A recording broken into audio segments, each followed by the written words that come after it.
जेके मारिफ देखने वालों को मेरा सलाम। मैं हूँ शाहिदुर रहमान।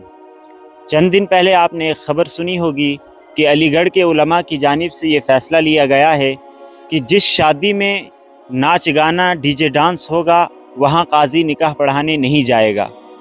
इस पर मुख्तलिफ़ किस्म के तबसरे देखने को मिले और फिर तहकीक के बाद ये भी पता चला कि एक पुरानी ख़बर थी 2022 की, जिसे आज दोबारा से सोशल मीडिया पर फैलाया गया। लेकिन आज मैं इस पर बात नहीं करने वाला। मैं बात करने जा रहा हूँ TSL के न्यूज़ रिपोर्टर जुनैद हाशमी साहब के बारे में, जो एक अच्छे जर्नलिस्ट हैं और अपने आप को मरहूम हज़रत मुफ्ती फैज़ुल वहीद साहब रहमतुल्लाह अलैह का शागिर्द भी बताते हैं। मैं भी मुफ्ती साहब का शागिर्द हूँ। लेकिन जुनैद साहब ने इस मसले और इस फतवे को लेकर उलमा पर खूब तनकीद की और बड़ी बड़ी बातें कह डाली।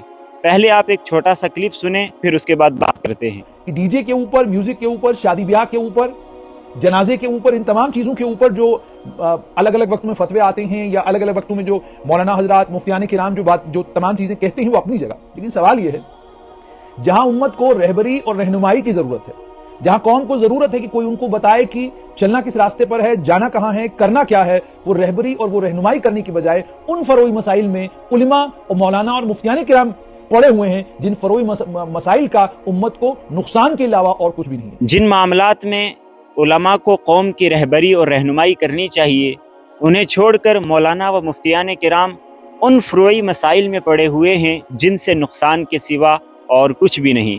इसके अलावा और भी बहुत सारे सवालात उन्होंने खड़े किए और 2017 से लेकर 2023 तक दारुल उलूम देवबंद, झारखंड, पुंछ, इसी तरीके से बुलंदशहर, अलीगढ़, जहाँ जहाँ से शादी पर ये फतवे सामने आए उन तमाम का जिक्र किया और ये भी कहा कि क्या ज़रूरत है ये सब फतवे देने की।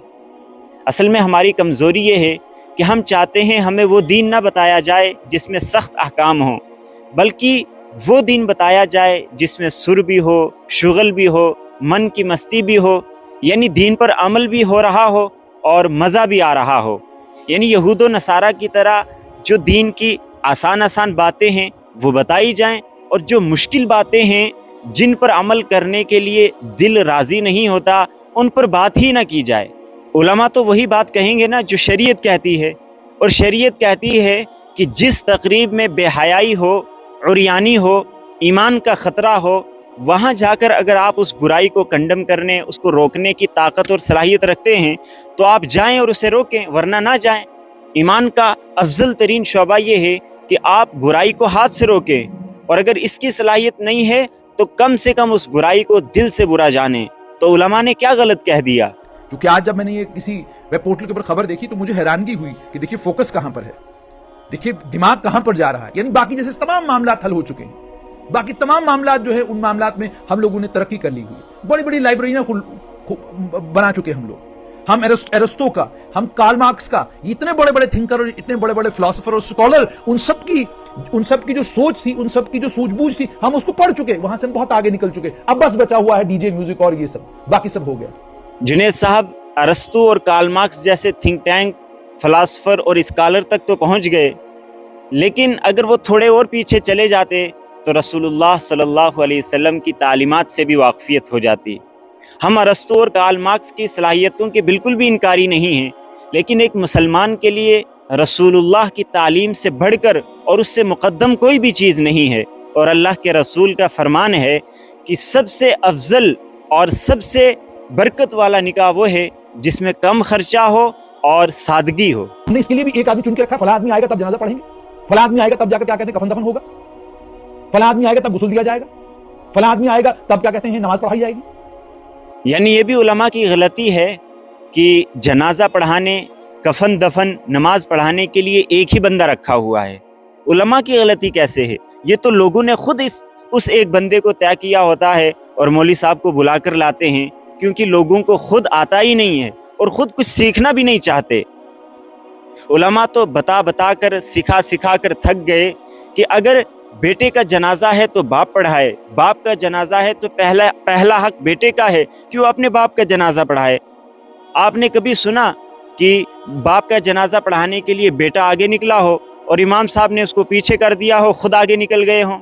सच तो ये है कि मिन्नतें कर कर के इमाम साहब को आगे किया जाता है ताकि हमारी इज्जत बच जाए और लोगों को पता भी ना चले कि हमें जनाजा पढ़ाना नहीं आता। आप खुद बताएं कि आपने कितनी बार किताब उठाकर या किसी आलिम के पास जाकर कफन दफन, जनाजा पढ़ाने, निकाह पढ़ाने या फिर दीन की जो बुनियादी बातें हैं उनको सीखने की कोशिश की हो, या फिर कोई सीनमार, कोई तकरीब मुनाकिद करके उलमा को मदऊ किया हो, उनसे इस्तिफादा हासिल किया हो, दुनियावी मामलात में उनसे रहबरी और रहनुमाई लेने की कोशिश की हो?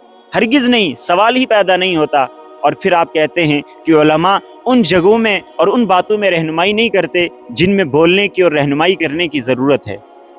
हिंदुस्तान में 20 करोड़ मुस्लिम आबादी है, जिसमें से 2.5% यानी सिर्फ 2.5% मुसलमानों के बच्चे मदरसों में तालीम हासिल करने के लिए आते हैं। उसके अलावा 97.5% मुसलमान स्कूल, कॉलेज और यूनिवर्सिटीज़ में हैं।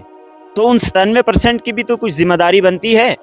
उलमा तो अपनी जिम्मेदारी बखूबी अदा कर रहे हैं, लोगों के दीन और ईमान की फ़िक्र कर रहे हैं, और जहाँ जहाँ ये 97% उलमा को मौका फराहम करते हैं वहाँ पर ये उनकी रहनुमाई और उनकी रहबरी ज़रूर करते हैं। इसलिए क्रिटिसिज्म के बजाय आप अपने डिपार्टमेंट्स में, अपने स्कूल, कॉलेज, यूनिवर्सिटीज़ में उलमा के लिए स्पेस रखें, उनके लिए जगह रखें, उनसे लेक्चर्स लें, उनसे रहनुमाई हासिल करें। हाँ, फिर भी अगर उलमा आपकी सही रहनुमाई ना करें तो सवाल बनता है, लेकिन सच ये है कि आपके पास उलमा के लिए जगह ही नहीं, उनके लिए गुंजाइश ही नहीं, तो कैसे आएगा इनकलाब, कैसे होगी तब्दीली, कैसे होगी रहबरी?